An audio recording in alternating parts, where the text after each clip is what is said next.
Guys, pagi ini aku mau sedikit cerita tentang kenangan masa kecil aku waktu aku di Palembang.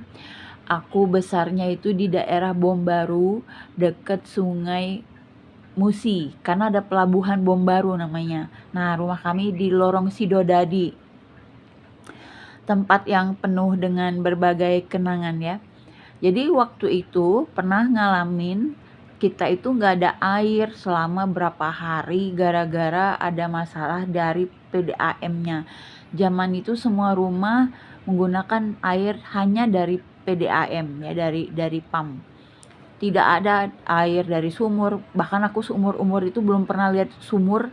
Baru ngeliat sumur tuh waktu aku usia 20 tahun guys. Waktu aku ngekos di Bandung, aku ngeliat sumur di tempat kosan aku di Bandung. Nah, baru pertama kali lah aku lihat sumur seumur hidup tuh waktu itu gitu ya guys. Jadi seumur hidup tuh cuma taunya air tuh dari PDAM. Jadi kita tuh punya kamar mandi di Palembang itu, baknya besar-besar karena buat menampung air gitu loh, buat satu keluarga. Jadi kamar mandi kita itu harus punya bak yang besar ya, nggak bisa yang kecil-kecil gitu ya. Nah guys, yang jadi pelajaran adalah ketika air PDAM itu mati, kami semua satu wilayah itu ya, mungkin satu kampung itu kesusahan.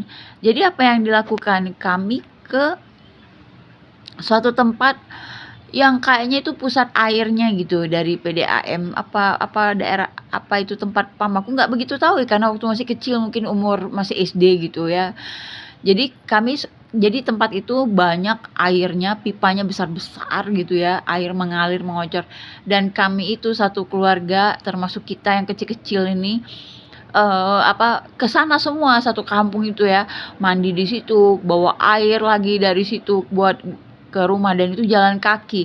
Menderita sih kalau dipikir-pikir sekarang, tapi waktu masih kecil tuh kayaknya nggak ada tuh, happy aja gitu ya, happy-happy aja, malah seneng gitu, kayak kayak bisa main air sepuasnya gitu. Nah, itu aja udah susah gitu loh guys, baru berapa hari air pam nggak nyala aja kita tuh udah kesusahan gitu ya. Nah, aku nggak kebayang guys apa yang terjadi dengan korban-korban banjir di Sumatera ini gitu.